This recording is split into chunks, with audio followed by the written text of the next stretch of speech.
रहेका जति पनि नेता कार्यकर्ता हुनुहुन्छ त्यहाँ त सबै बेइमान त छैनन्, सबै गुटमा त लागिरहेका छैनन्, सबै राष्ट्रको दोहन गर्ने चिन्तनका मात्र छैनन्, सबै तपाईको कम्युनिस्टको खोलेर आफ्नो व्यक्तिगत स्वार्थ, गुटको स्वार्थ, पारिवारिक स्वार्थलाई मात्रै तपाईको चाहिँ लिनुपर्छ भनेर त्यो मानसिकता मात्र लागिरहेका छैनन्।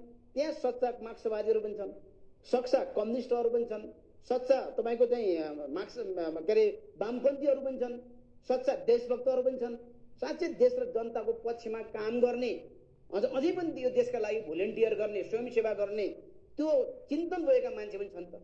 त्यो प्रकारले जीवन र जगतलाई बुझ्ने विश्व दृष्टिकोण क्लियर रहेका मान्छे पनि छन् त।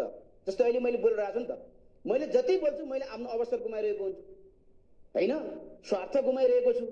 तर मैले किन बोल्दैछु भने मैले भावी पिँढीको लागि बोल्दिनु पर्यो। म के हुँला, मन्त्री हुँदैमा, पार्टीको ठुलो नेता हुँदैमा, भोलि तपाईको प्रधानमन्त्री हुँदैमा केही पनि हुँदैन रहेछ भने देखियो। किनभने अवस्था मात्रै तपाईको चाहिँ जहाँको त्यहीँ रहेर व्यवस्था मात्रै फेरेर हुँदैन छ, किन हामी त गणतन्त्रलाई छौँ। मैले भन्दैछु नि त, अब यहीले काम गरेर अब जनगणतन्त्रमा जानु पर्यो मैले भन्दैछु। अब